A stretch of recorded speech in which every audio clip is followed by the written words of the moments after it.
So just for background, I don't just work on pesticides. I actually also work on 5G issues, and this started because in my own town in San Mateo, California, there was a tower that was going up right near my home, and right near my children's bedroom. And so I worked with a coalition of amazing people in the city, just residents, and we pushed back and were able to get an ordinance passed in our city that makes it so that there has to be a 200-foot setback. So meaning the towers have to be away 200 feet away from schools and homes.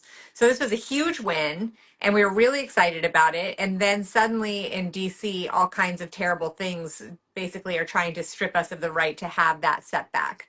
Do you want to talk about that? Yeah, so there are a few things happening right now. So you have HR 2289, which basically would take away any local control. So everything that you just talked about would no longer be an option. The federal government would decide when and where these cell towers would pop up. You would have no notice, and it would also very narrowly make the exceptions. So the exceptions that we have now would narrow more. So they would be able to erect cell towers pretty much anywhere and everywhere: your schools, your children's playgrounds, hospitals, churches, in your neighborhoods, in your backyards. It's very scary. And the fact that there's no notice and that you could just wake up one morning and there's a cell tower in front of your house or in your child's school, and you don't have the opportunity to go in front of your local boards to have those conversations. I mean, we've seen how people are rising up all over the United States in these different areas. These local municipalities get together, they bring signs, they go to these meetings, they have their voices heard. All of that would basically be done if this bill advances. And the timing of how they're doing this, this is the holiday season. People are distracted. They're not paying attention to what's going on in DC or even on their local state level with bills that are passing through this lame duck season. And it's a great opportunity to fast track something without anybody knowing. And the implications are really, really scary, because we know there are so many concerns with home values plummeting, going down, the impacts on your health and the environment of being exposed to this RF frequency all the time. It's a terrifying piece of legislation.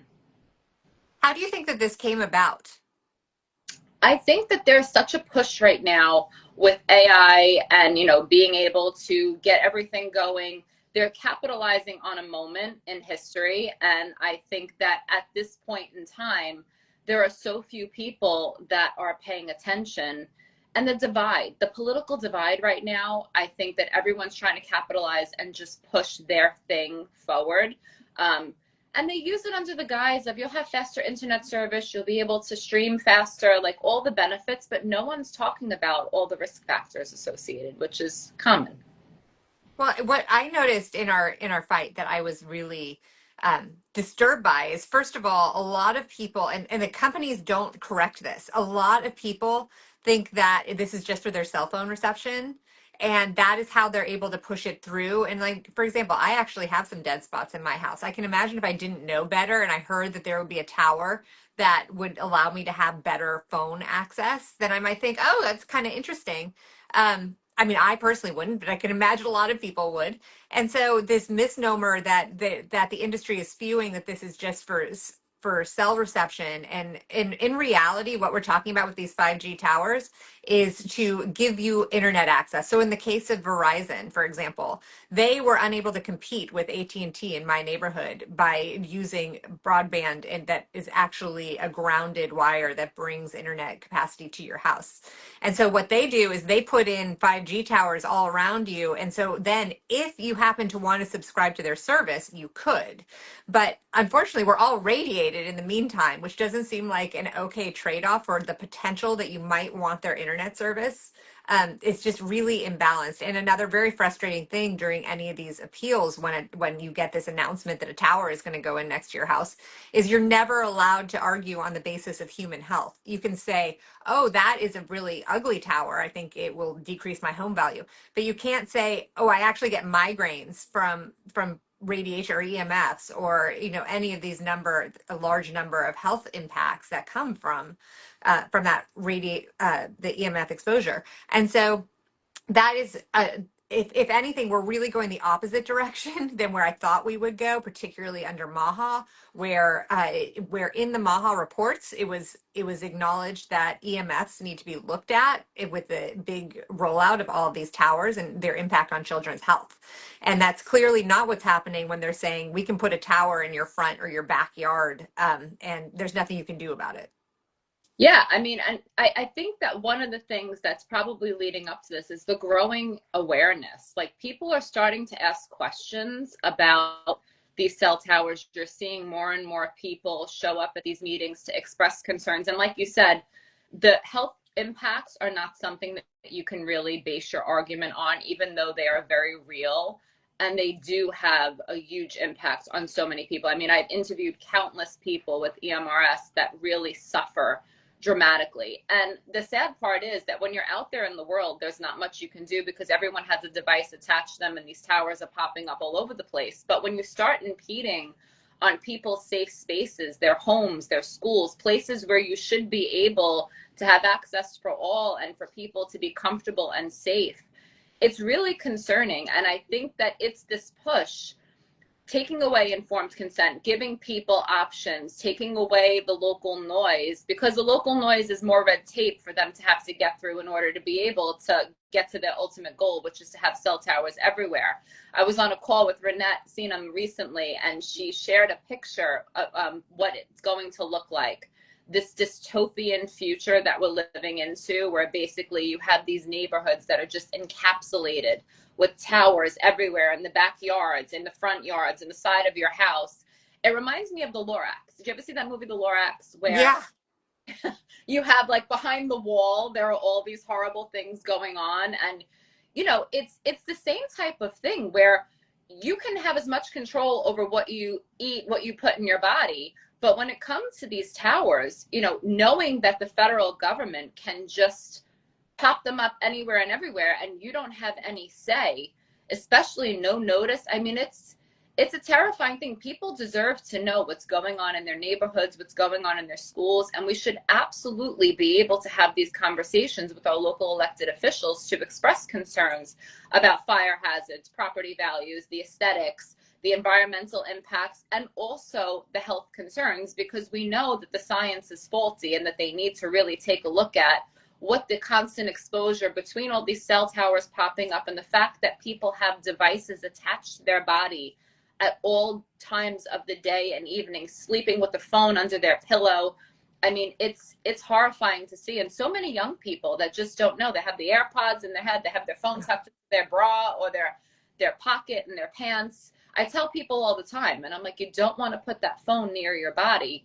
Read the legal and regulatory language in your settings on your phone. It says it right there that it was tested at a certain distance from the body, but no one reads the fine print. And I think that's what the federal government and local legislation is counting on, is that this will quietly pass through and that people aren't paying attention. And the truth is, we have to remain so vigilant. You know, we have so many toxic exposures that we're dealing with, and the human body can only take so much. And this is one of those things that has a huge impact. I mean, we've seen where these towers go up, the birds, the bees, the wildlife, like, just dying right around those towers. Why are we not talking about that? Why are we not having conversations about what it's doing to our children and our families?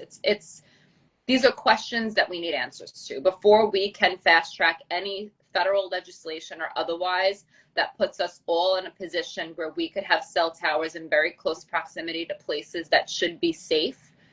We need questions answered. That's really well said. And, you know, I remember when the tower was being proposed near my house, and there are a bunch of birds that love to hang out on, like, one of the wires that's near there. I was like, they're going to be gone, and no one cared, you know? But that's super sad. Like, do you guys not realize that that's exactly indicative? Like, we can't move. We live here. Those birds are going to be toast, or they're going to leave and relocate, but we can't even perceive that. Or we are perceiving it in our bodies, but don't even make that connection with the fact that it's from this tower that's right next to you. People that don't realize, you know, you hear people saying, I feel tired all the time. I feel foggy. My head hurts. I have pain in certain parts of my body.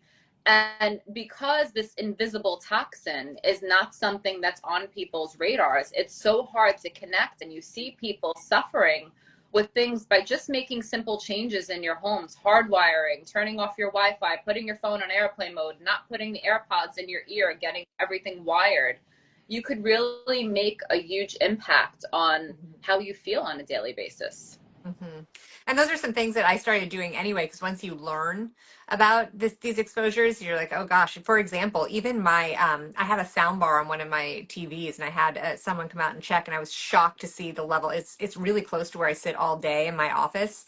The radiation that's coming off of that is really unhealthy. So it's not just these towers; it's everything that really needs to be raised in public awareness, so that you know. I mean, I guess for those of us too, and there are many of us, particularly like of my followers that have not felt well and have realized that it's environmental issues to blame ultimately, whether it's toxins, whether it's EMFs, all these different contributing factors.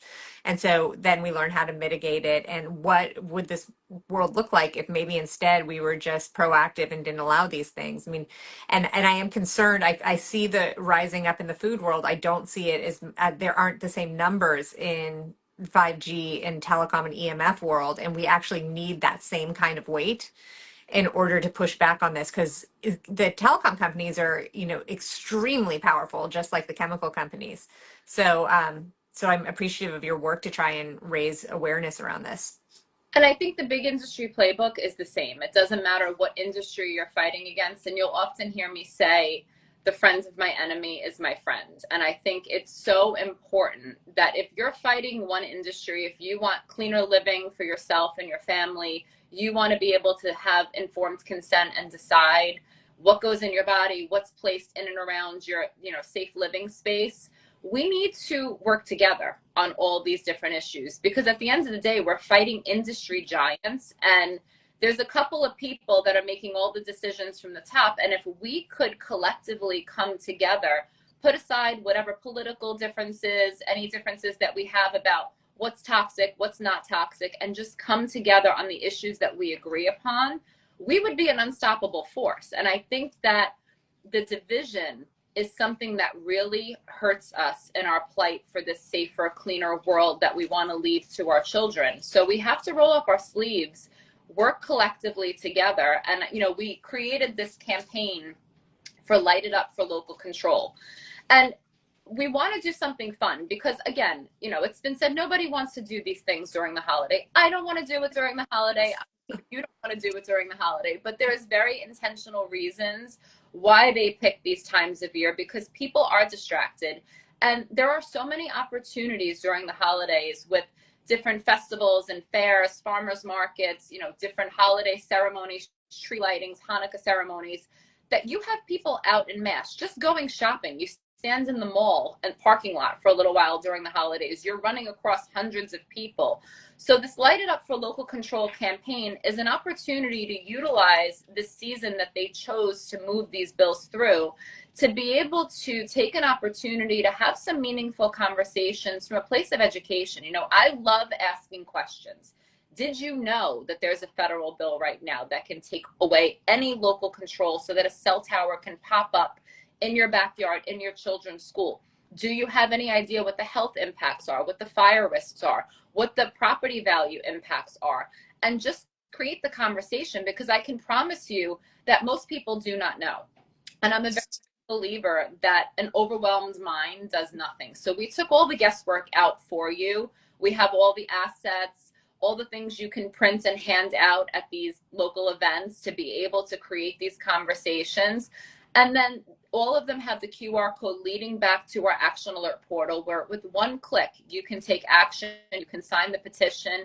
If you feel inclined to make phone calls. And I think that this is a place where a lot of people get stuck. My father always said this, and I believe this wholeheartedly. Everyone gets up and puts their pants on exactly the same way. Just because you have a federally elected official does not mean that we do not have the right to reach out, make phone calls, and let people know how we feel about what's going on. It is so important. We've included phone scripts for you. So all the guesswork is taken out. We've made it really easy for you to take meaningful action, 2 to 3 things that you can do to get in there, to roll up your sleeves and to stop the madness. Fantastic. Thank you so much. And thank you for putting together that kit, because it's overwhelming to digest all the information when we're trying to communicate it so quickly. And so you've made it really easy. So once again, where can people go to find this? So you can go to stop5g.org and you can actually follow our page. We have everything listed on the page.